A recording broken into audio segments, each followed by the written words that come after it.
ప్రభుత్వంలో ఉంటారు, మీరైనా మల్లన్న అయినా సరే, ప్రజలకు అందించేదేదో అందిస్తా అంటారు కదా. ఒక సీరియస్ క్వశ్చన్ ప్రజల నుంచి వస్తున్నటువంటి ఒక స్పందనను మీ ముందర పెడతా. రేపు మిమ్మల్ని ఇద్దరు ఎందుకు కలుపుతున్నా అంటే ఇద్దరిని అట్లనే ఎక్స్పెక్ట్ చేస్తారు కాబట్టి, రేపు పొద్దున కాంగ్రెస్ కూడా చెప్పినవన్నీ చేయకపోతే ప్రజలు నిజంగా అరే ఎందుకు తెచ్చుకున్నామా ఈ కాంగ్రెస్ అని బాధపడ్డ రోజు నిజంగా మీరు ప్రశ్నించడానికి సిద్ధంగా ఉన్నారా అనేది ఒకటో ప్రశ్న. మళ్ళీ వాళ్ళ మీద యుద్ధం ఎవరైనా సరే మాకు ప్రజలే ముఖ్యం అనుకుంటారా, లేదు మాకు పదవులు ముఖ్యం అనుకొని పార్టీలు పట్టుకొని ఉంటారా అనేది సీరియస్ క్వశ్చన్. బాగా గుర్తుపెట్టుకోండి, మళ్ళీ ఒక్కసారి చెప్తున్నా. ప్రజలకు న్యాయం జరగడం కోసం తెలంగాణ సమాజం విధ్వంసమైందని రేవంత్ రెడ్డి గారు ఆ రోజున్న టీడీపీని వదిలేసి కాంగ్రెస్ ద్వారానే తెలంగాణ ప్రజలకు న్యాయం చేయగలుగుతామని చెప్పి ఏ విశ్వాసంతో వారు వచ్చిరో, వారు తెలంగాణ నలుదిశల ప్రతి వాడ ప్రతి ఊరు వాడ చుట్టొచ్చి ప్రజా సమస్యలు కళ్ళతో చూసినటువంటి వారికి మేము చెప్పాల్సిన అవసరం లేదు. వారు కాంగ్రెస్ అంటేనే తెలంగాణ ఢిల్లీ హైకమాండ్ పెద్దలు వీళ్ళంతా కలిసి కూర్చొని డిసైడ్ చేసేది, ఏకఛత్రాధిపత్యంగా నిర్ణయించేది కాదు. రాహుల్ గాంధీ అంత పెద్ద నాయకుడైనా, రాహుల్ గాంధీ ఇందిరమ్మ కుటుంబం అయినా నెహ్రూ కుటుంబం అయినా వన్ మెన్ ఆర్మీగా డిసైడ్ చేసేవాడు కాదు. దానికి ఒక కమిటీ ఉంటుంది, దానికి ఒక నిబంధన ఉంటుంది, దానికి ఒక పద్ధతి ఉంటుంది. అందువల్ల తెలంగాణ ప్రజలకు మళ్ళీ అన్యాయం జరుగుతుంది, తెలంగాణ ప్రజలకు మోసం జరుగుతుంది కనుక మళ్ళీ మీరు తిరుగుబాటు ఆ అవకాశం రాదు అనేది మా విశ్వాసం. ఎందుకంటే లేదు వినండి, రాదు అని నేను అంటున్నా. ఇక కాకపోతే సంతోషం సోమన్న, మాకేం బాధ లేదు. ప్రజలకు న్యాయం జరగడం కోసం, ప్రజలకు చేయడం కోసం, ప్రజలకు మేలు చేయడం కోసమే రేవంత్ రెడ్డి గారి నాయకత్వంలో కాంగ్రెస్ ప్రభుత్వాన్ని ప్రజలు ఎన్నుకున్నారు. ప్రజలు తెచ్చుకున్న ప్రభుత్వమే. ఎట్టి పరిస్థితుల్లో వీళ్ళు ఎన్నికకు పోరు. కేసీఆర్ ను ఎవరు తెచ్చుకోరు? కేసీఆర్ ను కూడా ప్రజలే తెచ్చుకుంది. 14-18 కేసీఆర్ ని తెచ్చుకుంది ప్రజలే కదా అనేది.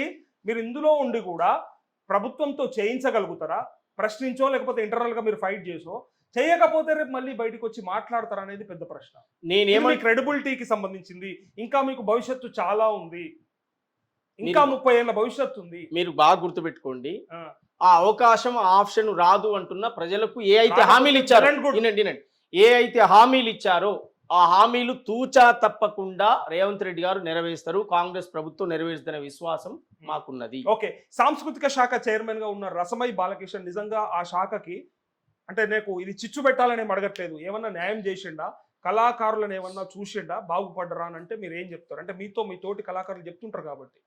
సో అది ఇప్పుడు జరగొద్దు. ఒకవేళ మీకు మళ్ళీ అవకాశం ఇస్తే కాంగ్రెస్, సో ఆ తప్పిదం మీరు చేయొద్దంటే ఈ ప్రశ్న ఈ రోజే రికార్డ్ అయి ఉంటుంది. భవిష్యత్తులో మళ్ళా సోమన్న కూడా బాలకిషన్ లెక్కనే తయారైండు అని అంటే మీకు బాధ అవుతుంది. కాబట్టి కాంగ్రెస్ పార్టీ రేవంత్ రెడ్డి గారు, కాంగ్రెస్ పార్టీ రేవంత్ రెడ్డి గారు ముఖ్యమంత్రి గారు సాంస్కృతిక సారథి అనేటువంటి బాధ్యత నాకు ఇస్తే కరెక్ట్. కళాకారుల నుంచి వచ్చినటువంటి వాడిని, కళాకారుల కష్టం తెలిసినటువంటి వాడిని, తెలంగాణ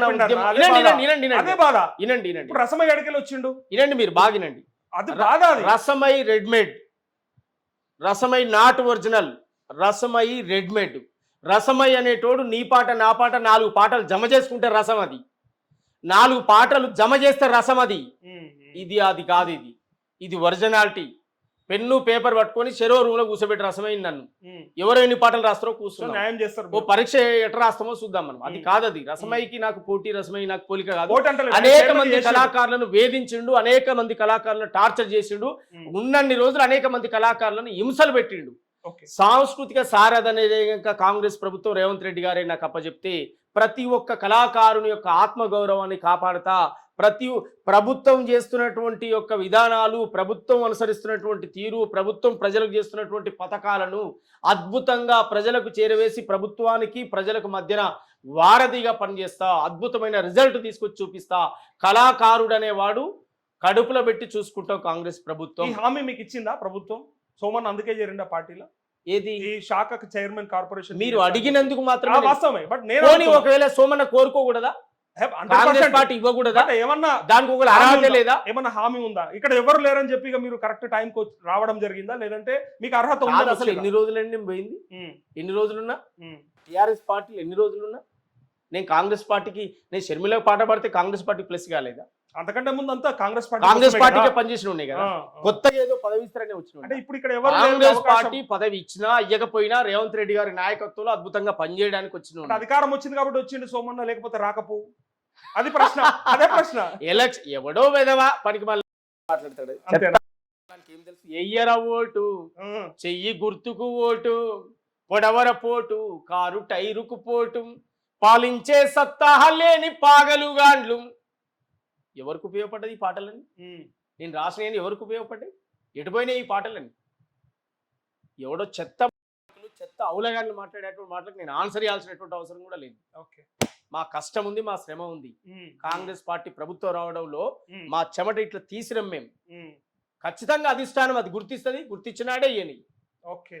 సోమన్న ఇదే జోష్లా ఉద్యమాల యుద్ధ బేరి సాంబశివుడు రో అది పాడండి ఒకసారి నిజంగా. ఉద్యమాల యుద్ధ బేరి సాంబశివుడు రో, అమ్మా నాన్నలు పెట్టిన పేరు ఐలన్నరా, చంద్రయ్య లచ్చు మమ్మల ముద్దుల కొడుకురా, చెరిగిపోని చిరునవ్వుల పొద్దు బడుపురా, దేశముకు దొరగాండ్లను ఉరికించిన నల్లగొండ వలిగొండ మండలము దాసిరెడ్డి గూడెంలో కురుమగొల్ల ఇంటిలోన పుట్టి పెరిగెరో, కూలినాలి బతుకు చూసి కలత చెందెరా, ఉద్యమాల యుద్ధ బేరి సాంబశివుడురో, అమ్మా నాన్నలు పెట్టిన పేరు ఐలన్నరా, విప్లవాల తల్లి వడిలో వడివడిగా ఎదుగుకుంటూ పీడిత తాడిత ప్రజల విముక్తికై బాటలేసెం, సాయుధ పోరాటంలో సాగిపోయేరో, ఆయుధాలనందుకొని అడవికెళ్ళెరా,